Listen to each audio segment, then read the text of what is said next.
Good evening, ladies and gentlemen. So, today in this particular video, we are going to learn a very important topic for SSP lecturate, that is, judiciary and criminalization of politics. So, in this particular video, we will talk about introduction and we will also talk about the laws dealing with criminalization of politics. And then we will talk about the Supreme Court judgments.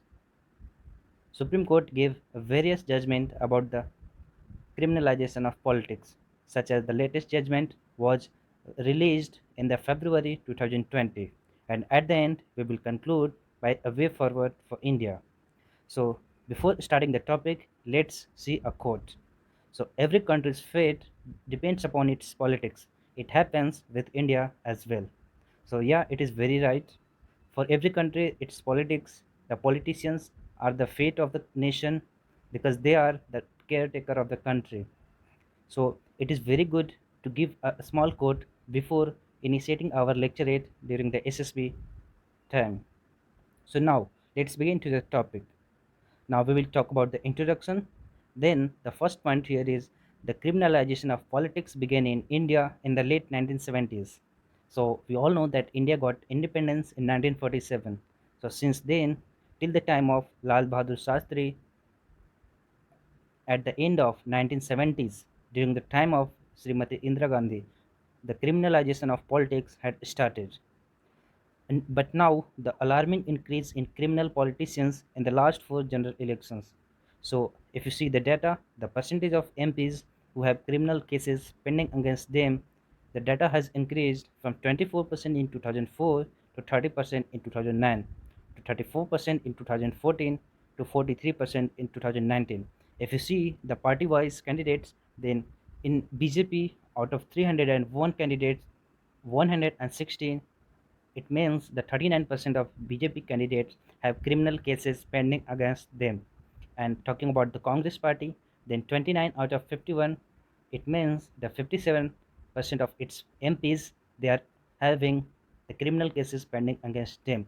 And now talking about the JDU, the Janata Dal United, which is a regional political party of Bihar, then 13 out of 16, they are having the criminal cases pending against them.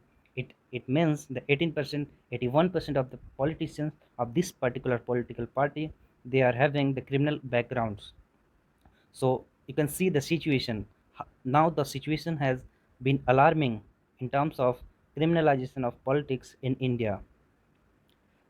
Now we will talk about the laws, the certain laws which are dealing with the criminalization of politics in India.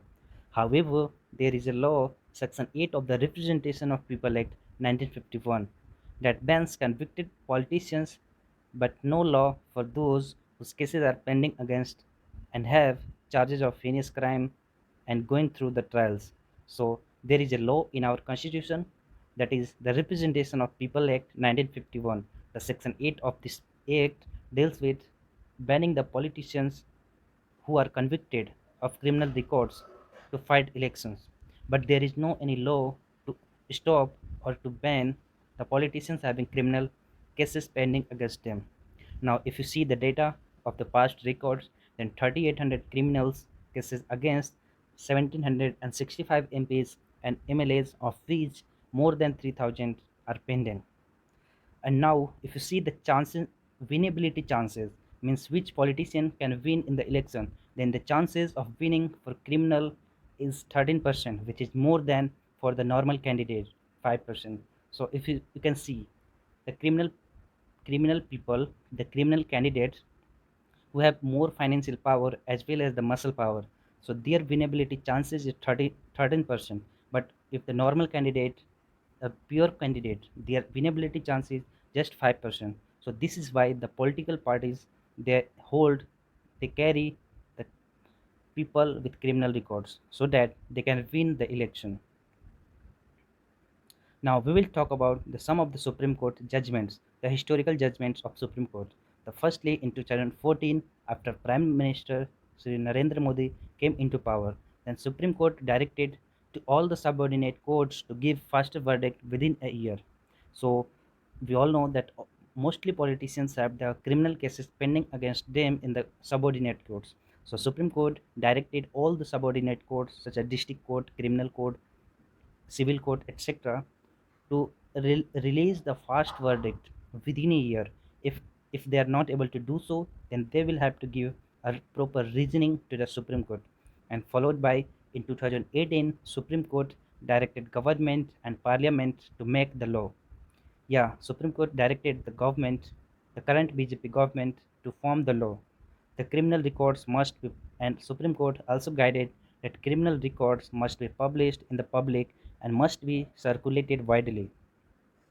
Supreme Court always enforced the government to make the law because it is out of the jurisdiction of the Supreme Court that they cannot form the law on this topic. This is the law, the legislation power have the parliament. So in February 2020, Supreme Court releases its latest verdict. 13 February 2020, the Supreme Court directed to all the political parties to publish their or candidates' criminal records on 4 platforms. Those platforms are the website of the party, all social media accounts such as Twitter, Facebook, etc.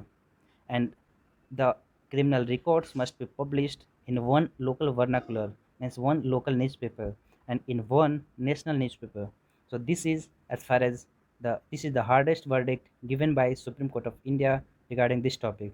But not only this, Supreme Court also mentioned that party should report to the election commission within 72 hours of selection of a candidate with criminal records. So if any party they select a candidate, they nominate a candidate with criminal records, then they will have to report to the election commission within 72 hours of the selection of the candidate.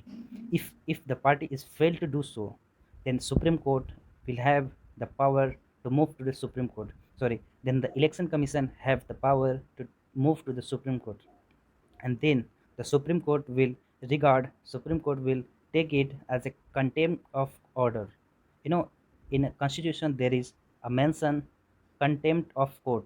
So if anybody is not following or avoiding the order given by the court, then there can be the legal case can be filed against that person. So in the similar way, the court will take it as a contempt of order of the Supreme Court and lodge the case against the party president. So if suppose the president of Congress is Sonia Gandhi, if she does not report to the election commission within 72 hours, then the Supreme Court can directly file and lodge the case against Sonia Gandhi. So this is how. And now we have seen all the cases and as well as the Supreme Court verdicts. So it is now up to the government whether they will form the law or not. But let me tell you that in this case, in such a situation, all the political parties, be it the ruling party, be it the opposition, Congress, BJP, anyone, nobody is interested on this, and all the parties they seems united on this particular topic.